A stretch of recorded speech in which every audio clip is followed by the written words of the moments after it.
বান্দা যখন নিয়ামত পায় আর ওই নিয়ামতের শুকর স্বরূপ আমার ইবাদত বন্দেগী করে, আমি আল্লাহ তার নিয়ামত দুনিয়া এবং আখিরাতে বাড়ায়া দেই। আর বান্দা যখন নিয়ামত পাওয়ার পর নিয়ামতের শুকর আদায় না করে, বান্দা যখন নিয়ামত পাওয়ার পর নাশুকরি করে, আল্লাহ পাক জানায়া দিয়া বলেন, লা ইন শাকারতুম লা আযীদান্নাকুম ওয়া লা ইন কাফারতুম ইন্না আযাবি লাশাদীদ। যদি নিয়ামত পাওয়ার পর নিয়ামতের অকৃতজ্ঞ করো, জেনে রাখো আমি আল্লাহর শাস্তি কিন্তু অনেক কঠিন। এজন্য নিয়ামতের শুকর আদায় করতে হবে। তো মোহতারাম ভাই, নিয়ামতের শুকর আদায় কি? নিয়ামতের শুকর আদায় হলো আল্লাহ পাক রব্বুল আলামিনের বিধি বিধানগুলো যথাযথভাবে আদায় করতে হবে। মোহতারাম ভাই, 24টা ঘন্টা আমি আপনি আল্লাহ পাকের নিয়ামতের সাগরের মধ্যে ডুবে আছি। সামান্য ছোট থেকে ছোট মালিকের দেয়া একটা নিয়ামত নিয়ে যদি চিন্তা করি, তাহলেই আমাকে আপনাকে আল্লাহ বুঝা সহজ হয়ে যাবে। আল্লাহ পাক রব্বুল আলামিন যেই নিয়ামত রাজি দিয়ে আমাকে আপনাকে 24টা ঘন্টায় বেষ্টন করে রেখেছেন, এই নিয়ামতগুলোর আদনা থেকে আদনা, ছোট থেকে ছোট একটা নিয়ামতের শুকর আদায় করার জন্যে যদি কেউ 100 বছর হায়াত পায়, আর এই হায়াতের প্রথম থেকে শেষ পর্যন্ত নিয়ামতের শুকর আদায় স্বরূপ সেজদায় পড়ে থাকে, নিয়ামতের শুকর আদায় করে শেষ করা যাবে না। আল্লাহ পাক এত এত নিয়ামত দিয়ে রাখছেন। একটা চোখের মধ্যে আল্লাহ পাক রব্বুল আলামিন 13 কোটি ক্যামেরা দিয়েছেন, 13 কোটি ক্যামেরা। দুইটা চোখের মধ্যে 26 কোটি ক্যামেরা। বর্তমান উন্নত বিশ্বের সবচেয়ে দামি ক্যামেরা DSLR 70, 80, 1,20,000 এরকম। তো একটু চিন্তা করে দেখেন, আল্লাহ একটা চোখের মধ্যে কতগুলো ক্যামেরা দিলেন।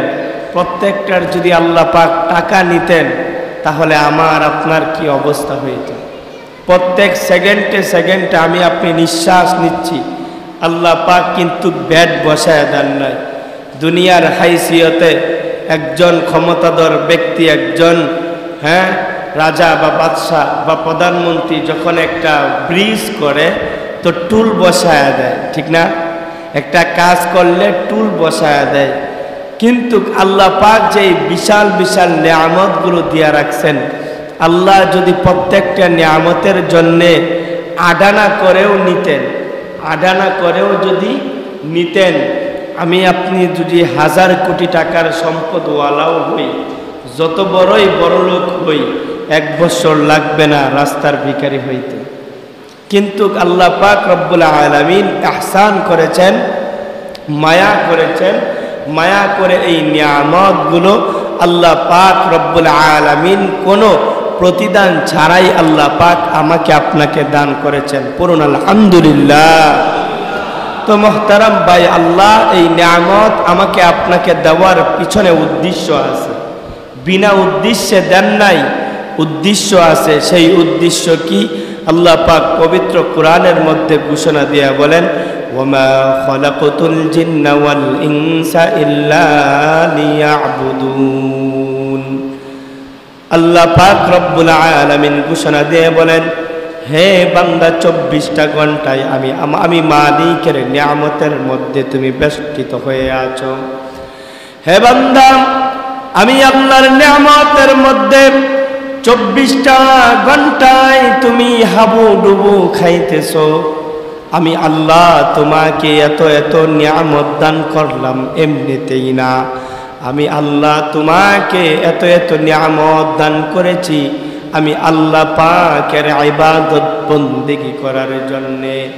আল্লাহ পাক রব্বুল আলামিন বলেন, বান্দা যখন নিয়ামত পায় আর ওই নিয়ামতের শুকর স্বরূপ আমার ইবাদত বন্দেগী করে, আমি আল্লাহ তার নিয়ামত দুনিয়া এবং আখিরাতে বাড়ায়া দেই।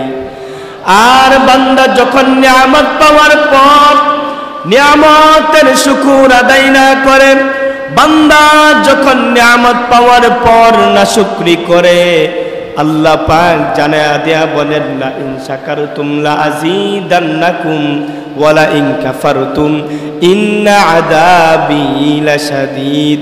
যদি নিয়ামত পাওয়ার পর নিয়ামতের অকৃতজ্ঞ করো, জেনে রাখো আমি আল্লাহর শাস্তি কিন্তু অনেক কঠিন। এজন্য নিয়ামতের শুকর আদায় করতে হবে। তো মোহতারাম ভাই, নিয়ামতের শুকর আদায় কি? নিয়ামতের শুকর আদায় হলো আল্লাহ পাক রব্বুল আলামিনের বিধিবিধানগুলো যথাযথভাবে আদায় করতে হবে।